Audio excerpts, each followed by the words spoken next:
Dear friends, our Archbishop Philippe Neri Ferron has recently released this year's pastoral letter 2021-2022 titled Stay With Us. Stay with us is an apt theme in today's context and is taken from the Gospel of Luke, chapter 24, verse 29. It is the mind of our Archbishop that this letter reaches to every faithful and people of goodwill. Hence, we are conducting sessions on the pastoral letter through the medium of CCR TV.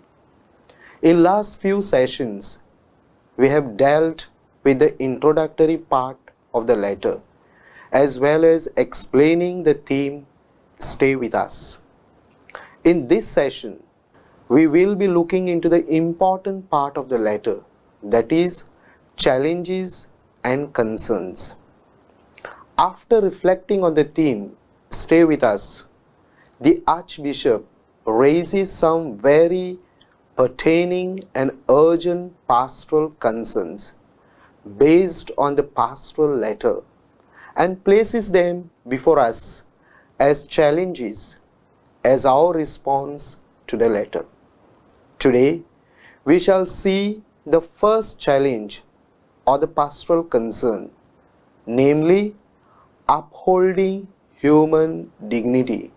Pastoral letter 2021-2022, number 2.1. The Archbishop expands this concern as follows. The disciple who encounters Jesus becomes a defender of human dignity.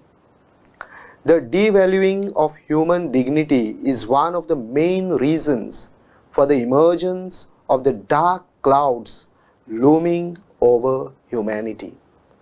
Taking away human life has become commonplace. Modern society tends to treat the human person not as subject to be loved, but as an object to be used and misused. The human person is often treated as a commodity oriented towards profit.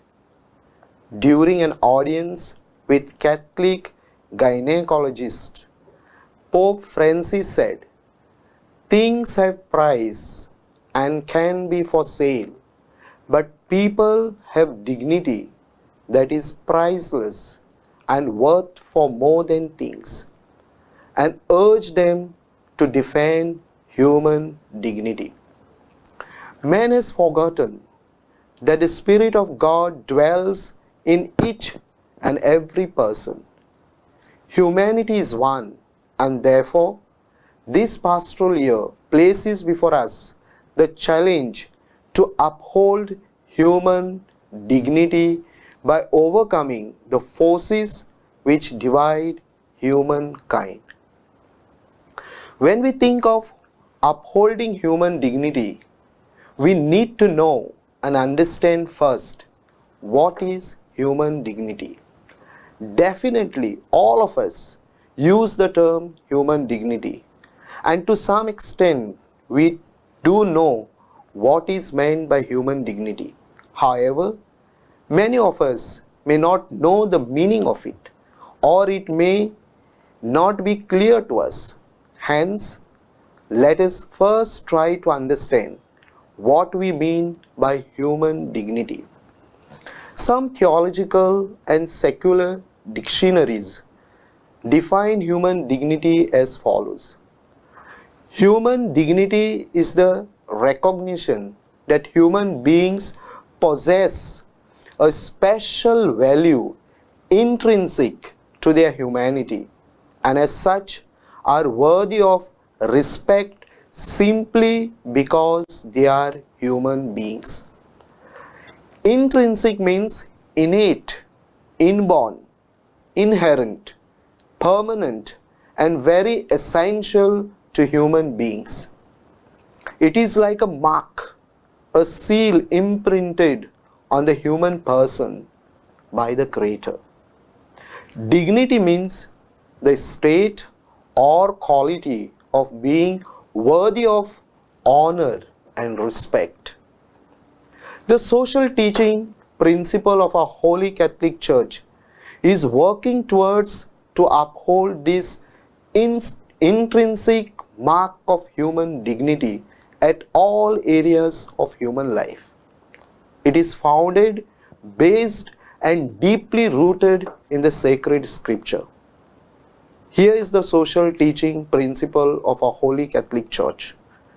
The Catholic social teaching principle of human dignity is about understanding that each of us is made in God's image. Every person has an innate human dignity. No one can take it away. Human dignity is given freely to all human beings, whether saint or sinner, imprisoned or freed, powerful or marginalized. Upholding human dignity is inherently embedded in the sacred scriptures. Human dignity is a Bible challenge. Belief in the inherent dignity of the human person is the foundation of all Catholic social teaching, grounded in the idea that persons are created by God in His own image and likeness. Thus, human life is sacred and holy.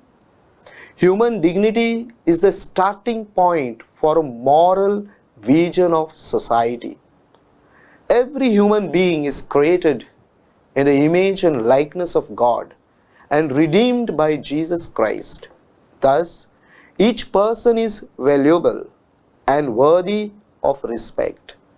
Each person, from the moment of conception to the moment of natural death, has a right to life consistent to his or her inherent dignity. In Genesis chapter 1, God created man and woman in His own image and likeness. In Deuteronomy, we find in chapter 10, God loves the orphan, the widow, and the stranger. You should too. Proverbs chapter 22, the Lord is the maker of both rich and poor. In the Gospel of Luke chapter 10, the Good Samaritan recognized the dignity in the other and cared for his life. In the Gospel of John chapter 4, Jesus broke with societal and religious customs to honor the dignity of the Samaritan woman. In Romans chapter 12, love one another, contribute to the needs of others, live peaceably with all. 1 Corinthians 3:16, you are holy, for you are God's temple and God dwells in you. In Galatians chapter 3, all Christians are one in Jesus Christ. In the letter of James chapter 2, honor the poor. In first letter of John chapter 3, see what love the Father has for us, that we should be called children of God. In the same letter chapter 4, let us love one another, because love is from God. Some practical lessons which we can learn and can put into practice to uphold the human dignity. First, upholding the human dignity means accepting and believing that God has created me in His own image and likeness. God is my creator. God is the architect, designer, author of my life. He has made us with His own hand, with special care and love. In Psalm 139, we find the following: you created every part of me, put me together in my mother's womb. I praise you because you are to be feared, all you do is strange and wonderful. I know it with all my heart. When my bones were being formed, carefully put together in my mother's womb, when I was growing there in secret, you knew that I was there. You saw me before I was born. Influenced by today's materialistic and consumeristic world, we very often forget that we are created in the image and likeness of God, and we distort this image and likeness by our own sin. Living my life with the conviction that God has created me in His own image and likeness can help me to make myself more beautiful and graceful by preserving within me the human dignity willed by God when He created me. Second, upholding the human dignity means accepting and treating our family members with the same dignity, for they too are created in God's image and likeness. When I accept myself that God has created me in the image and likeness of His with all human limitations, then it helps me to see God's image and likeness in others, in my husband, in my wife, children, parents, grandparents, elderly, etc., with all their weaknesses and shortcomings. We can still see that image and likeness of God in them. Our shortcomings, our failures do not take away our human dignity, but the conviction of it helps us to grow in God's grace. In our family, let us embrace everyone with human dignity, differently abled, daughters and sons, young and old, sick and healthy, saints and sinners, all are created in the image and likeness of God. Maintaining, preserving, and working towards human dignity is the primary mission of a family. Upholding the human dignity, third, means accepting and treating those around us with the same dignity, for they too are created in God's image and likeness. This includes our neighbors, maybe belonging to our own religion or people of other faiths, rich or poor, people from other states or nations. Every one of them are worthy of human dignity. Human dignity flows from the very creative act of God, and essential to human person. It does not make any distinction between or based on religion, caste, creed, cultures, place, class, failures, success, saints or sinners. Human dignity cannot be measured or calculated according to the status of a person. Human dignity does not change or be measured according to the worldly standards like external beauty, color, etc., or any other standards. It is equal to all human persons from womb to the tomb. We are created by one God. We belong to one God. We belong to one humanity and one human family. Human dignity keeps us united, connected, related to one another with an unbroken bond of brotherhood, love, and empathy. Fourth, upholding the human dignity means accepting and treating those who are working and giving valuable service to us with the same dignity, for they too are created in God's image and likeness. This includes our immediate staff, support staff, those who are working for us. Human dignity means respect for work and service. Every kind of work and service has dignity.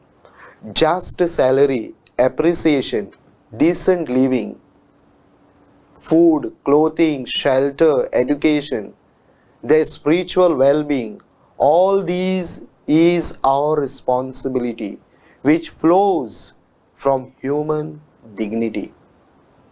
Fifth, upholding the human dignity means accepting and treating our earth as our mother, care for God's creation.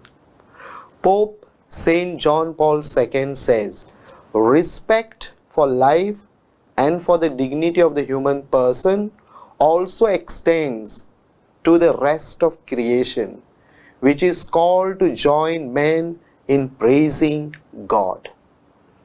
We are stewards and not masters or owners of God's creation. Our stewardship of God's creation means we see all that is good in this world is a gift from God. We believe that God calls us to be good and wise stewards of these gifts. We fulfill this responsibility when we treat the environment and all forms of life with respect, when we use these gifts in a way that sustains their quality and existence for future generations. Genesis chapter 1. God made the heavens and the earth, and it was good. Genesis 2. Humans are commanded to care for God's creation. Leviticus chapter 25. The land itself must be given a rest and not abused. In Deuteronomy 10, all of heaven and earth belong to the Lord. Psalm 24, all the earth is the Lord's. In Daniel chapter 3, creation proclaims the glory of God. In Gospel of Matthew chapter 6, God loves and cares for all of creation. In Romans chapter 1, creation reveals the nature of God. 1 Corinthians chapter 10, creation and all created things are inherently good because they are of the Lord. The Creator is present in the beauty of created things. He calls us to share in His creation. Summing up, upholding human dignity means accepting and believing that God has created me in His own image and likeness. Second, accepting and treating our family members with the same dignity, for they too are created in God's image and likeness. Third, accepting and treating those around us with the same dignity, for they too are created in God's image and likeness. Fourth, accepting and treating those who are working and giving valuable service to us with the same dignity, for they too are created in God's image and likeness. And fifth, accepting and treating our earth as our mother, care for God's creation. The Holy Family, the model of human dignity, may help us to safeguard the human dignity. Thank you.